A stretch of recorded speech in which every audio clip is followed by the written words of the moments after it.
Greetings everyone, my name is Etterville, and welcome to the finale of my Let's Play of Mega Man 3D 2, The Siege of Megacity. Continuing on from the last episode, I'll start off by collecting most of the remaining bonus items in the facilities, as well as defeating all the remaining bosses in those facilities, and then I'll move on to the final level. First off, here I am at the magnetic transfer facility, at this junction. Before I couldn't make this jump, but now I can. And by doing so we get an energy upgrade and a life upgrade. Here I am at the mines. In order to access this platform, you either need the floating platforms, the toad hop, or the crash bombs.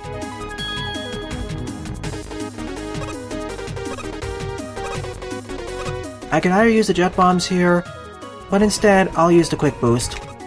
So much safer.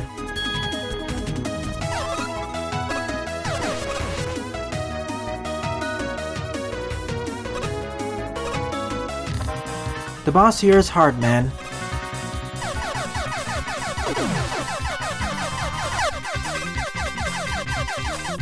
He's completely immune against the rain boomerang, so he probably has super armor.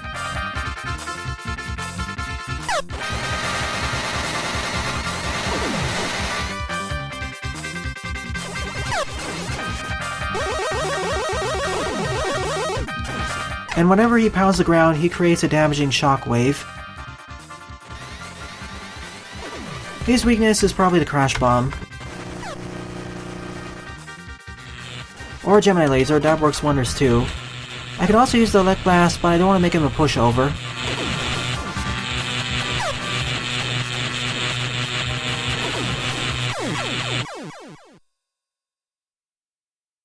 And by defeating him, we get the hard armor. This is simply listed as armor in the menu. It reduces all damage taken from any source by half, to a minimum of 1.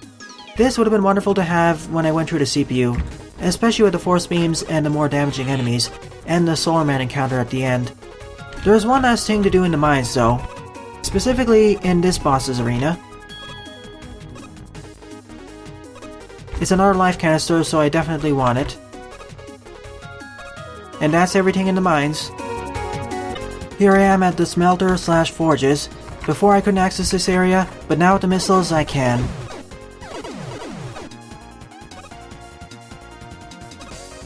And we even have jet missiles here for some reason, introduced over lava. The boss is over there, so let's go over there directly by using a safer option. I trust that more than the jet bombs.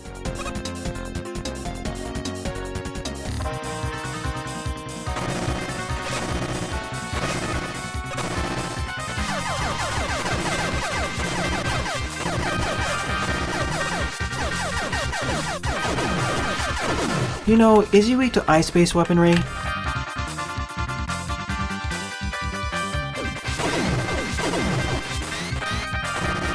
If he ever decides to walk into it.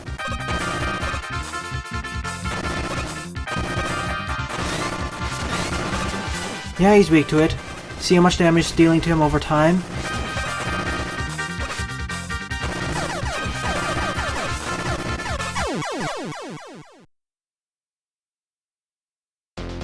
Magma Blast.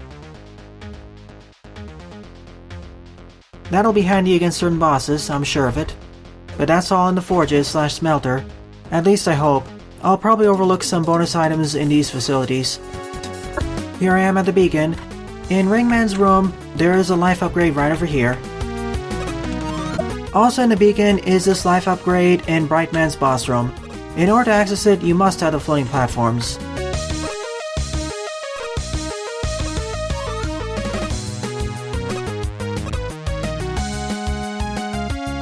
Now, there's one last thing to check out on the beacon, and that is one of the boss battles which I couldn't access before.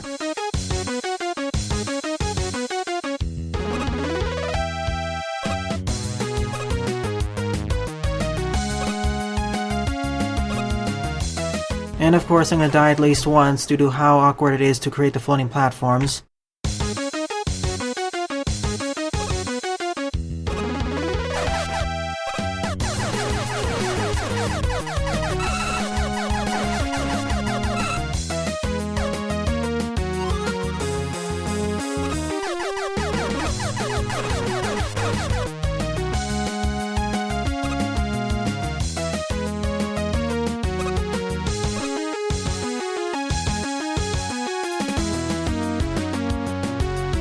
one of these riding segments. I'll just skip past it by using the quick boost. It's surprisingly versatile. You can even stray sideways while using the quick boost.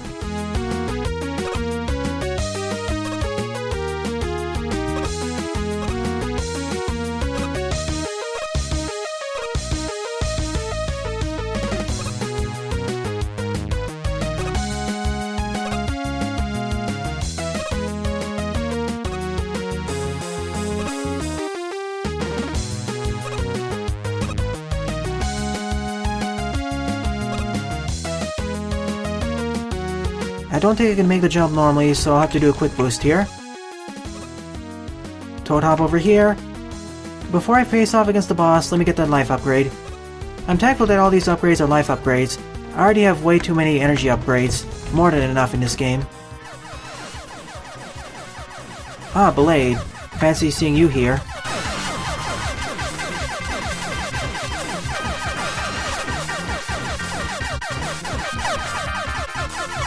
Well, you are rather easy to dispatch of. All the Mega Man killers so far are surprisingly easy to destroy. Let's get outside of Dr. Light's lab and test them out. They even home in midair. That's gonna be helpful. And they only cost 1 energy to use. That's everything in the beacon. Right at the start of the factory is this life upgrade. You basically need a mobility upgrade to access it. And there's one last thing to check out in the factory, and that is one boss that I wasn't able to access beforehand. So let's travel there. Quick boost makes going there really easy. I can't emphasize this enough, the quick boost is one of the best utilities in the entire game.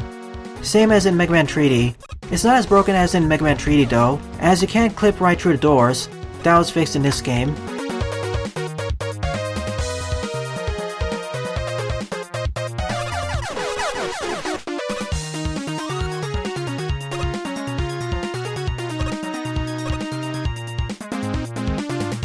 Those enemies float off into the ceiling. Oh, never mind, those are Crushers and another Mega Man killer, Punk. They all have surprisingly low health bars.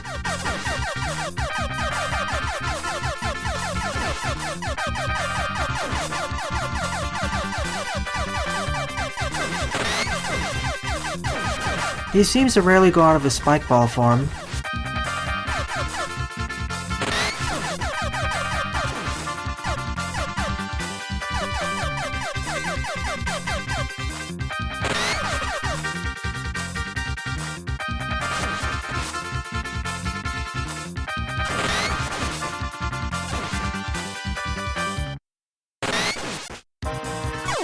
A much more effective strategy. Either this or the flamethrower, or any continuously firing weapon. Big saw shot.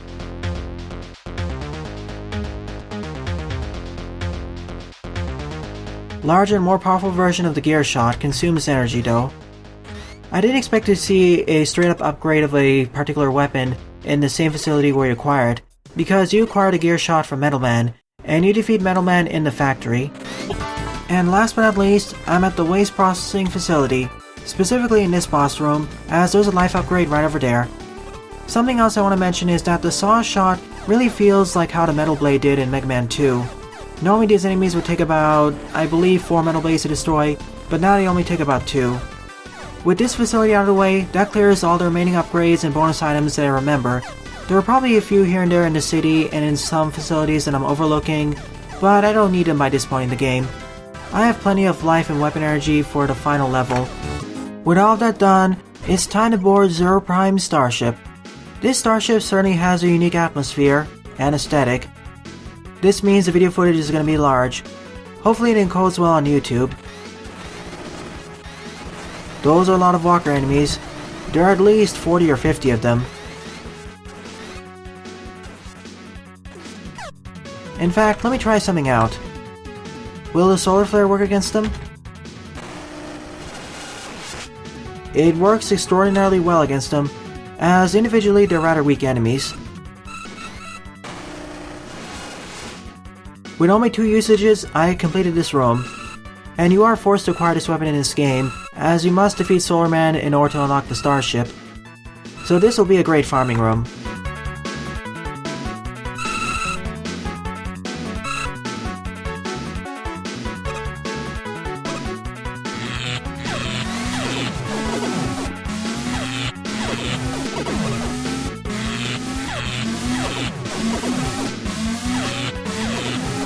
Good thing I have the quick boost equipped, as well as a jetpack to save myself.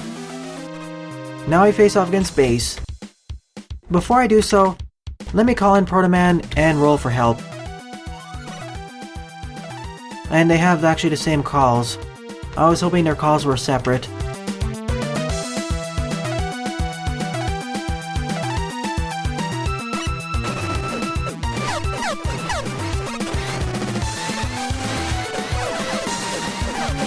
In order to destroy his barrier, you must destroy these floating enemies surrounding the barrier.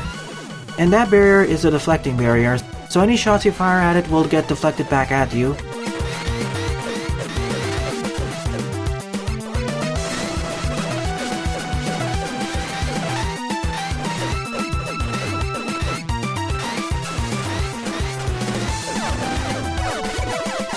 And when he's below half health, his barrier has 8 floating enemies protecting it.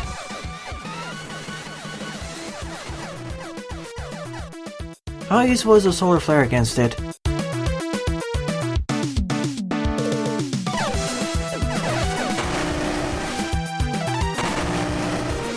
Still requires 2 usages.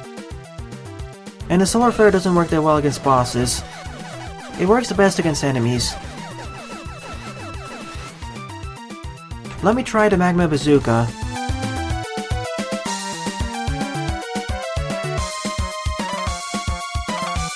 Or as it's called in this game, the magma blast. It works very well. It's almost as strong as the elect blast, actually. It even pierces through the shield. Well, it doesn't damage him, but it does damage the other enemies throughout the barrier. And down goes base. No one else is left to rebuild him, as Dr. Wily is dead ever since the end of Mega Man in Megacity. 1 down, 3 left to go. And I see fortress bosses add to the counter.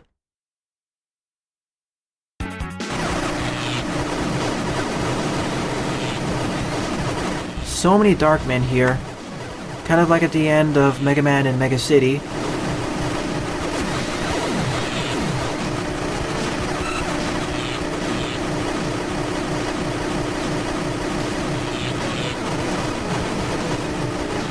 You know what, I'm just gonna use Solar Flare.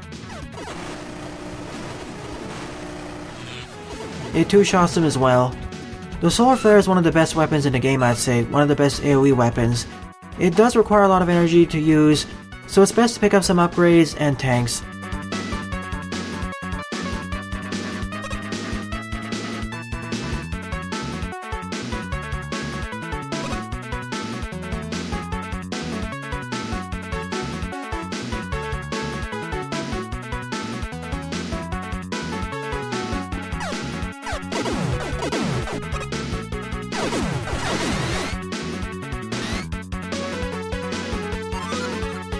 Let me do this segment normally. I think I can do it.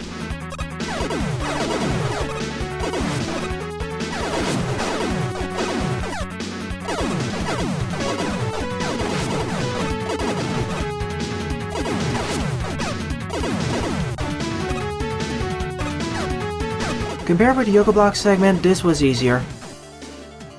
Oh, hello there, 3D Yellow Devil.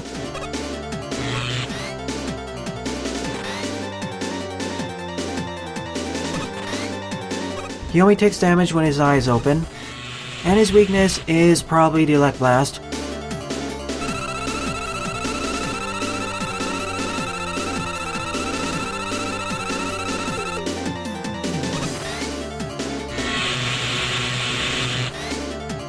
I'll try dropping him down to half health and then I'll use Elect Blast. He doesn't split into smaller chunks though.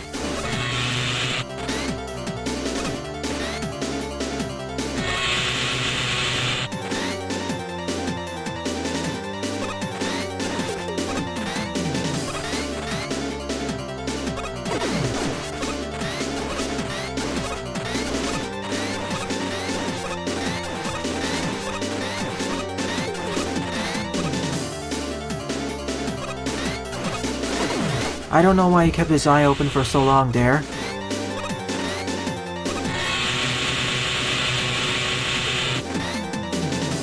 Sure, let's use Elect Blast now, might as well take a look.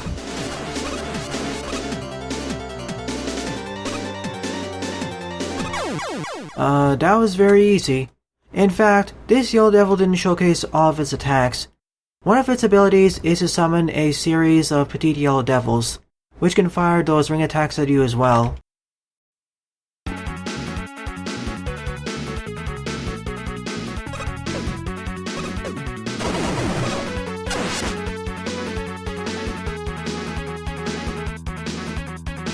I know what this room is going for. I need to destroy all these enemy spawners. This is gonna be a problem, especially when having to jump on top of these platforms. In fact, I'm just gonna use the Solar Flare again.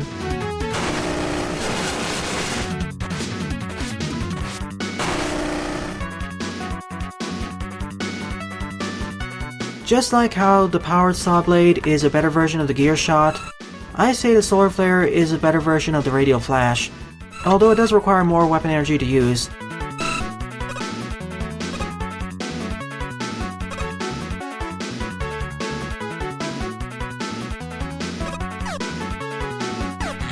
I'm just powering right through this facility.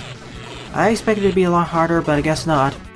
I do like how there's a mixture of platforming-based challenges and enemy-based challenges.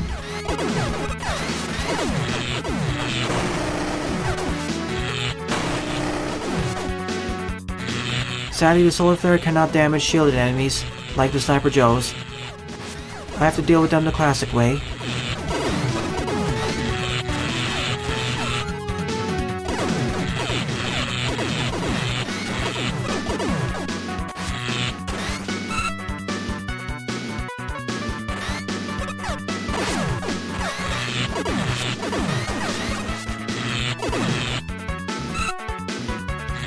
Out of the versatile selection of weapons and utilities we have in this game, I'm surprised there's no armor-piercing weaponry.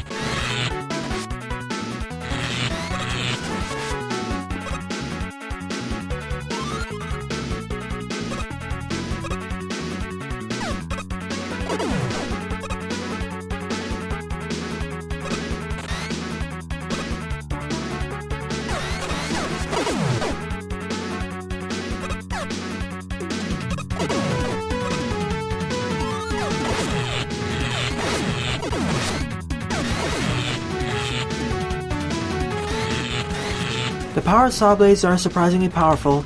I did say they feel like the Mega Man 2 Metal Blades, but I didn't expect them to deal this much damage per hit.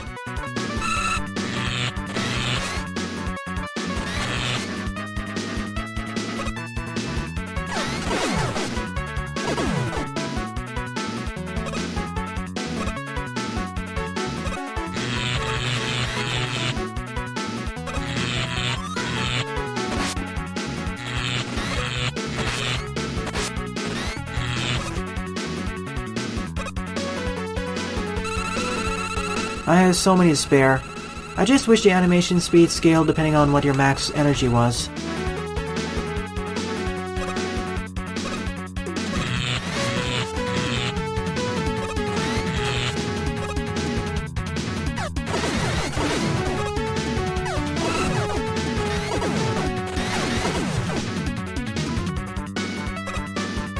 Up ahead is the next boss battle.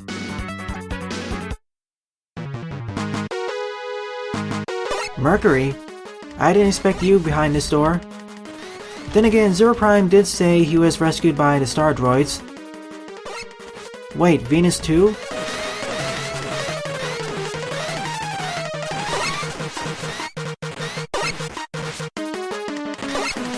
Terra? 1v3 now. I guess we're gonna face off against all the Star Droids in this arena.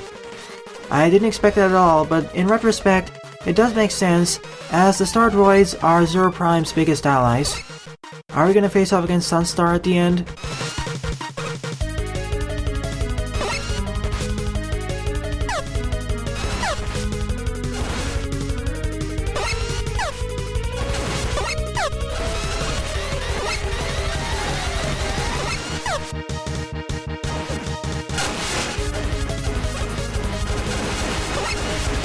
The Aqua Laser works surprisingly well against all these bosses.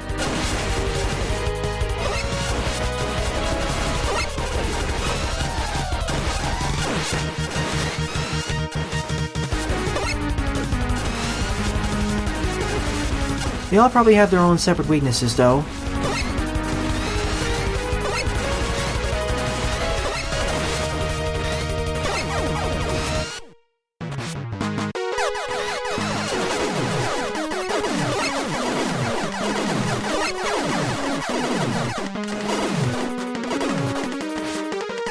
They even maintained many of their original attacks, but modified to work in 3D. Though Mercury was missing the Grab Buster. And they deal quite a bit of damage per hit. Just imagine doing this boss gauntlet if you didn't have as many life upgrades as I did.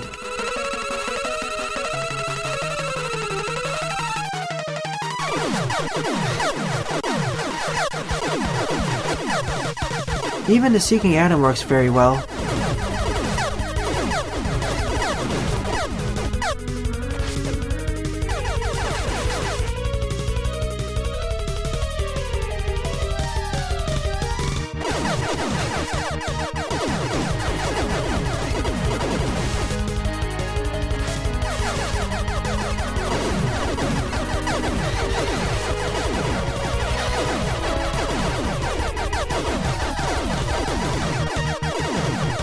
I guess this is this game's version of the Roadmaster rematches at the end of almost every Mega Man Classic game and fangame. But this time we have bosses we haven't encountered before, in the game itself. We fought against the Star Droids back in Mega Man V.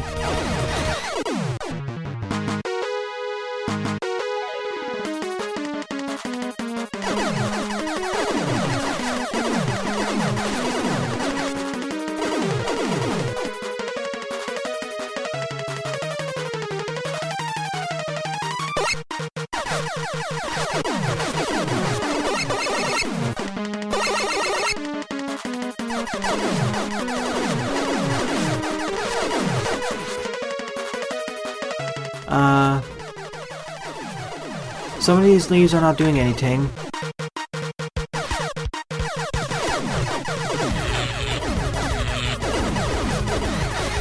I'm trying out all the special weapons, but after this I'll resort to using the Elect Blast. That seems like a better option.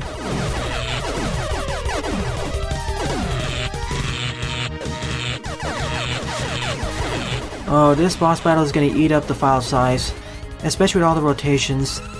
Hopefully the video doesn't stutter in the end.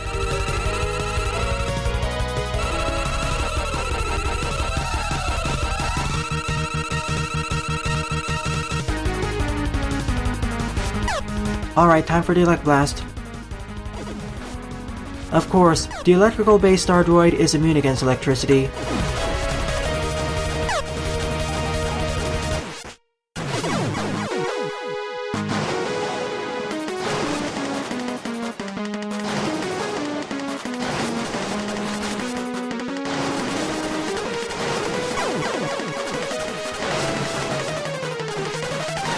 The water-based one is super weak to it though.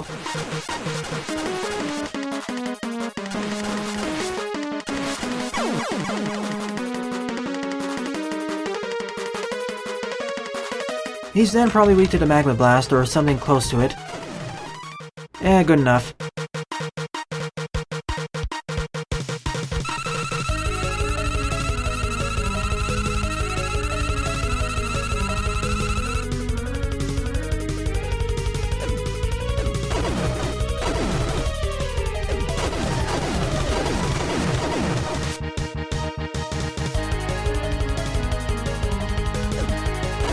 Just look at how much damage it does upon direct contact. And it's over. All 9 Star Droids have been destroyed. Some up to 50 out of 50 bosses destroyed. So I didn't miss any bosses beforehand, so that's good. Only one thing left in the game. That's true, Dr. Light. So we can return back to the city if we so desire, if we want to collect some of the remaining bonus items or remaining bosses. There's a separate teleport location for the final chamber of the spaceship. 4 extra E-tanks in case you need them. I'd rather have some life tanks though. As well as a free refilling station.